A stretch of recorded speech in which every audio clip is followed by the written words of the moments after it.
It is a story of Michael, a Registry General Nurse graduate with a postgraduate diploma whose life has been a fight between the Michael in him and alcohol. It's just that tendency of you take alcohol and then you want to try something else, and then you're curious, and then you slowly become addicted. Michael has a story to tell, a story of how alcohol made him lose his job in England, made him engage in illegal jobs such as ferrying and selling alcohol, and finally landed him to a cleaning job at Sirikwa Pentecostal Church in Eldoret.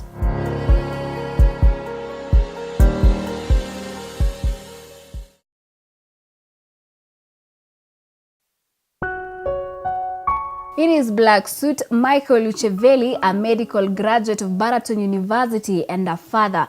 Lucheveli lives as a very hopeful man, but behind the closed curtains, Michael has been through all the weakening moments. I first started drinking when I was in high school.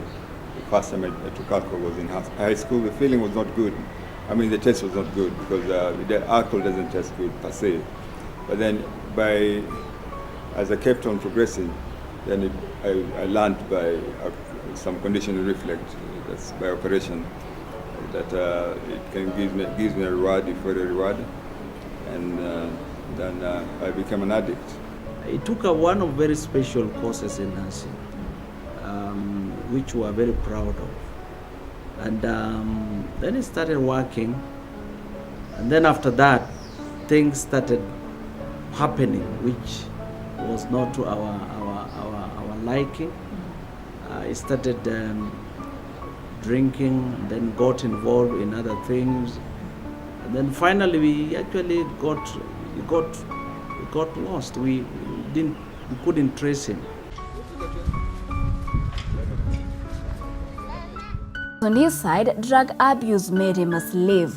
Alcohol was his cup of tea, and when Michael could not contain his addiction, he lost what he treasured most in life, including his job, wife and children, his mother, and his sense of belonging.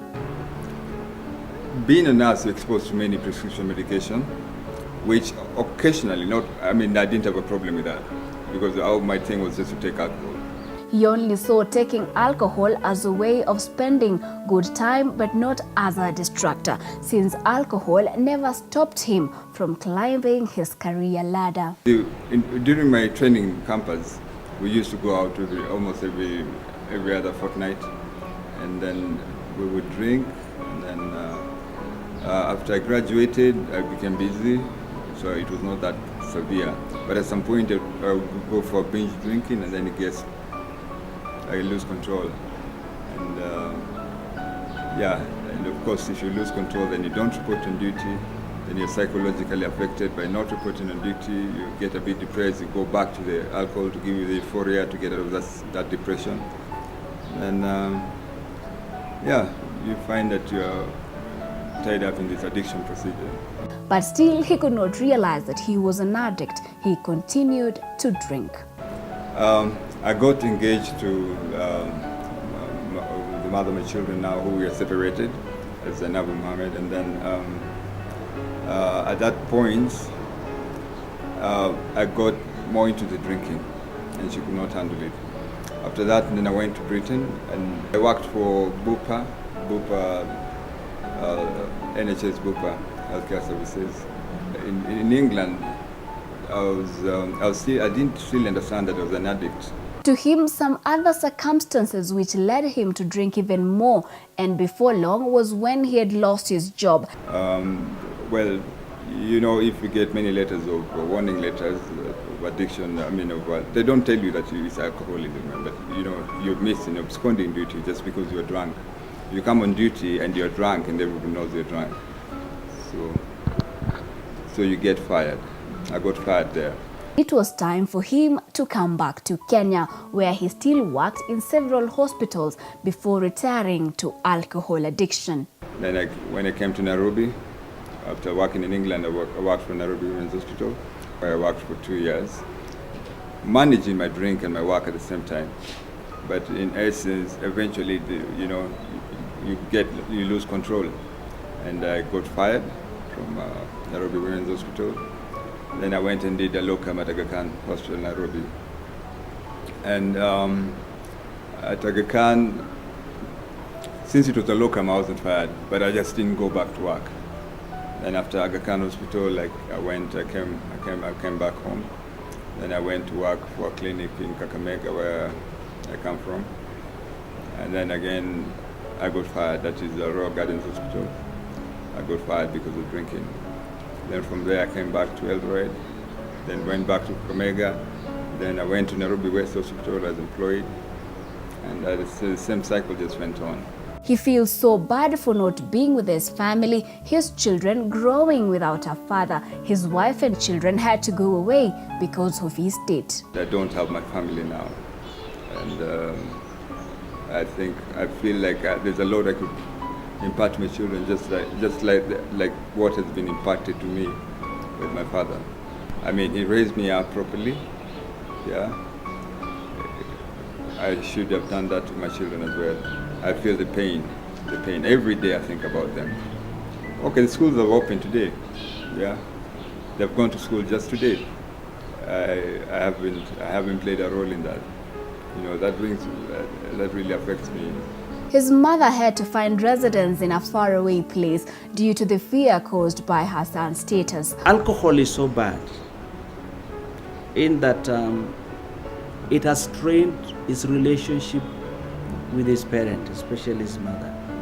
It has strained his relationship with his siblings, the sisters, to the extent that they didn't want him. As I'm talking as a pastor, it's sad to note that the mother feared, just so that by him coming back home, it would be a big problem.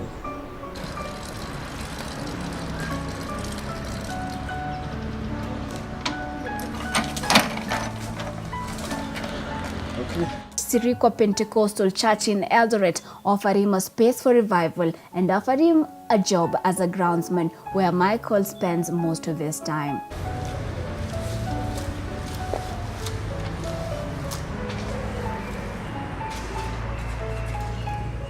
I decided that I should come here and get a spiritual awakening of the sort that can give me back to sanity. When he came back, he expressed a desire of wanting to change.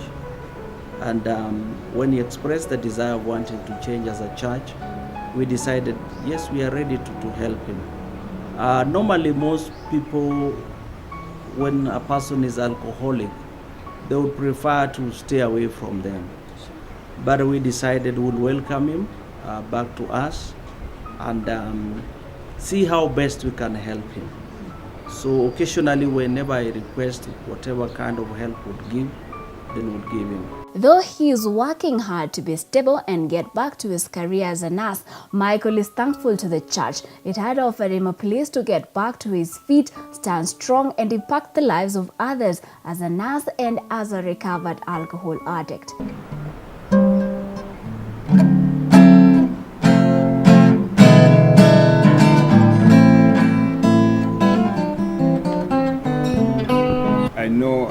I know what I'm doing here. I'm seeking for a power that's bigger than me, because in myself I'm powerless over the drink. I'm powerless completely. So I need to go to get some spiritual help inside.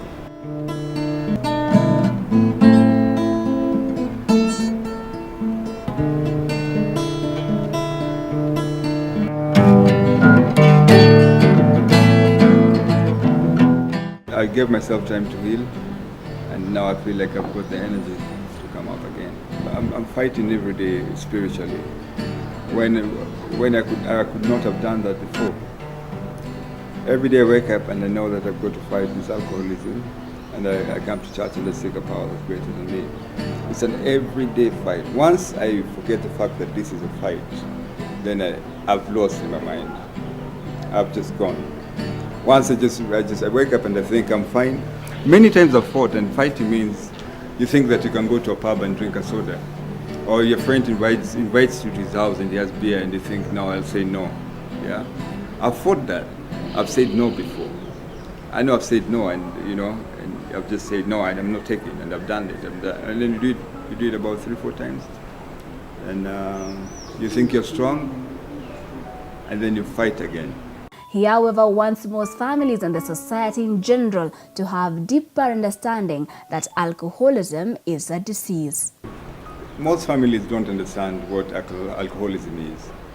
It's not anybody's decision to be an alcoholic. It's not a matter for me that I'm an alcoholic. It is a matter for me, yes, I'm an alcoholic. I should do something about it. But most alcoholics don't understand what alcoholism is. And the families don't understand that. So there's a disconnection between the family and the disease. WHO defines alcoholism as a disease. It's a disease. So the family do not understand that. The patient, also the alcoholic, does not even understand that. So the families will think of an alcoholic as being a selfish person, somebody who just loves to have fun. It's not fun. The life of an alcoholic is not a fun life. It's horrible, because you end up even doing many things that you didn't need to do. You'll end up even, just thinking about the bottle apart from you. There's a lot of self-hate on an alcoholic, and self-harm, that kind of thing. He cares no more of what people speak about him. He is rejected by his family, but his main hope is to get back to where he ought to be and to change the lifestyle that he has been living in order to make a positive impact. I've learned to just give it a blank. I don't care anymore, and that's a bad state to be. When you don't care, you don't just give whatever. Let them do whatever they will. That's up to them. I don't mind.